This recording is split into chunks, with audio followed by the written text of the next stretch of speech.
Bueno, y ya que estamos hablando de los futuros candidatos o los aspirantes a la presidencia, el proceso electoral del próximo año también se va a vivir en las redes sociales. Ese va a ser también un campo de batalla político, con el uso de hashtags, con el uso de los llamados bots, con el uso de perfiles falsos. Esto va a ocurrir en esa arena. Y bueno, mientras que en México ha aumentado el acceso a Internet, al mismo tiempo también ha subido la vigilancia del gobierno, limitando el libre uso de Internet. Esto lo señala un informe de Freedom House. Está aquí en el estudio la doctora en ciencias Paola Ricaurte Quijano, y que estuvo a cargo de la investigación del caso mexicano para la elaboración de este informe Libertad en la Red 2017, que fue presentado, decíamos, por la organización internacional Freedom House hace unos días. Está aquí en el estudio la doctora Paola. Paola, gracias por estar aquí. Bienvenida. Gracias a ti por la invitación, Olivia. A ver, pues cuéntanos, de acuerdo a lo que ustedes encontraron en esta investigación, donde México no sale muy bien parado, ¿qué podemos esperar de cómo va a funcionar Internet, las redes sociales, de cara al proceso electoral? Bueno, el proceso electoral que ya está en marcha.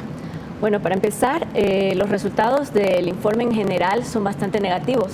Sí. Hay un declive general en el mundo de la libertad de la red en México, y bueno, México está en ese caso, en esa posición. Pero es una tendencia en el mundo. Es una tendencia en el mundo, y México está entre los países que han presentado un declive en esta libertad de la red.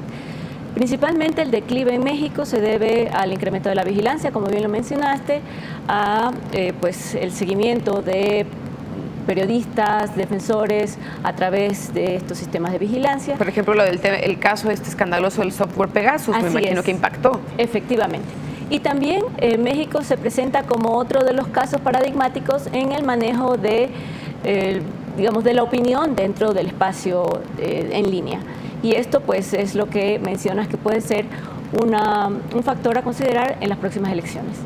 Pues obviamente estamos esperando que ocurra, puesto que ya ocurrió en las elecciones pasadas y ha sido una tendencia que también se ve como un patrón en crecimiento en todo el mundo.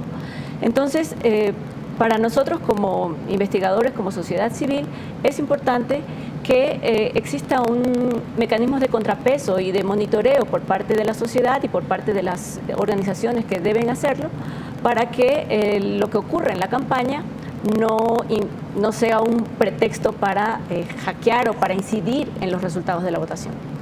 Explícanos, dices tú, bueno, ya hay experiencias previas, no es que nos estemos inventando que en el proceso electoral esto va a ocurrir, sino que ya ha ocurrido antes, y la tendencia es que cada vez más. Exactamente. ¿Qué es lo que ha venido sucediendo? ¿Cómo se utilizan las redes sociales? Decíamos los bots, los perfiles falsos, todo este tipo de cosas en medio de una campaña electoral, como en México, por ejemplo. Bueno, precisamente, y como parte del informe también, se han detectado varias estrategias que son estrategias comunes dentro del espacio digital. Como bien mencionas, primero los perfiles falsos, el uso de bots para, de alguna manera, posicionar alguna tendencia. Claro. O para crear un hashtag. Sí, o para bloquear alguna opinión pública que es de interés de la sociedad y que no es conveniente para los intereses de un partido político o del gobierno. También otra de las tendencias es justamente el ataque o las campañas de odio que se realizan a través de personas pagadas, de los llamados trolls. Se los conoce, bueno, como ya son prácticamente grupos muy numerosos, se habla de granjas de trolls o ejércitos de opinión producida para beneficiar o para apoyar a algún candidato, o también para atacar a los adversarios. Claro. Son algunas de las estrategias que se han venido usando desde, registradas desde 2011 aquí en México. ¿Y qué preocupa, digamos, de todo esto? Porque hay usuarios que a lo mejor no lo detectan. ¿Cómo le puedes hacer para darte cuenta? ¿No? Porque, bueno, cuando hablamos de un perfil falso, estamos hablando de que se crea una identidad, se pone un nombre, es aparentemente una persona activa en redes sociales, pero no existe. Es un robot, pero ¿cómo le hace la gente para saber? Bueno, es muy importante lo que mencionas.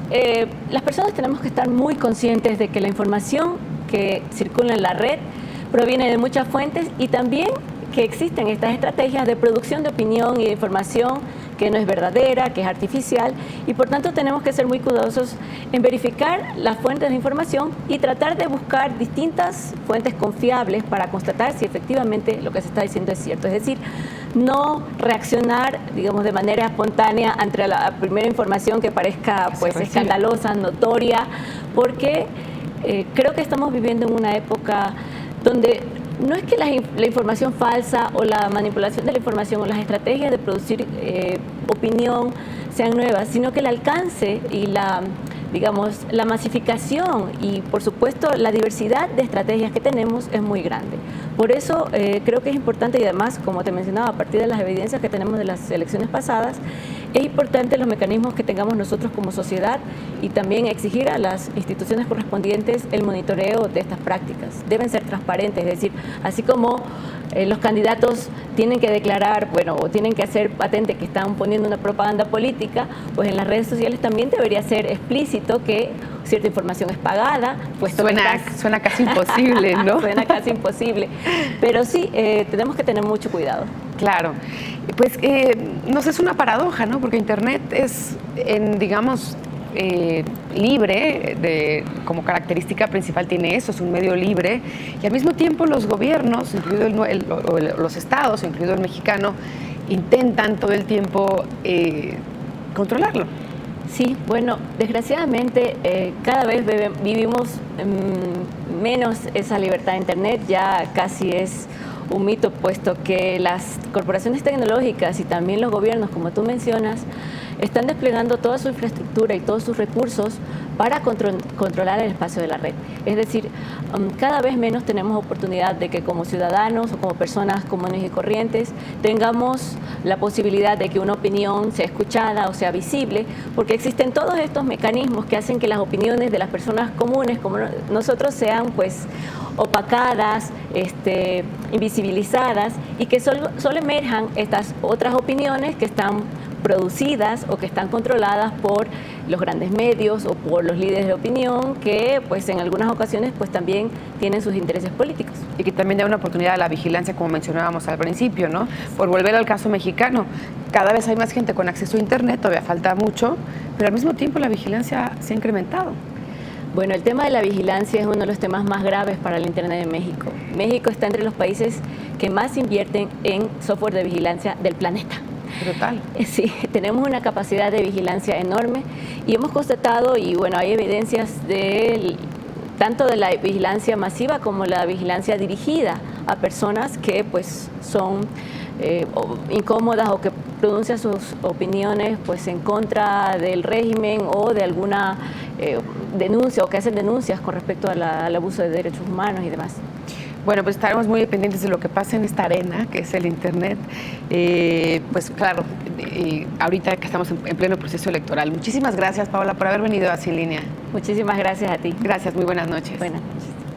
Bueno, hacemos pausa con esta información. Manuel Quevedo, que es un general mayor, célebre por reprimir las manifestaciones opositoras de 2014 en Venezuela, es ahora el nuevo gerente estatal de la petrolera de este país. Este domingo el presidente de Venezuela, Nicolás Maduro, designó a Manuel Quevedo como nuevo presidente de la empresa estatal petrolera de Venezuela y ministro de Petróleo. El nombramiento ocurre 5 días después de que Tarek William Saab, fiscal general investigado por la chavista Asamblea Nacional Constituyente, informara de la detención de 6 altos cargos del Citgo, la filial de la petrolera en Estados Unidos, por presuntos actos de corrupción y traición a la patria en Caracas. Hacemos pausa con esta información. Tenemos más.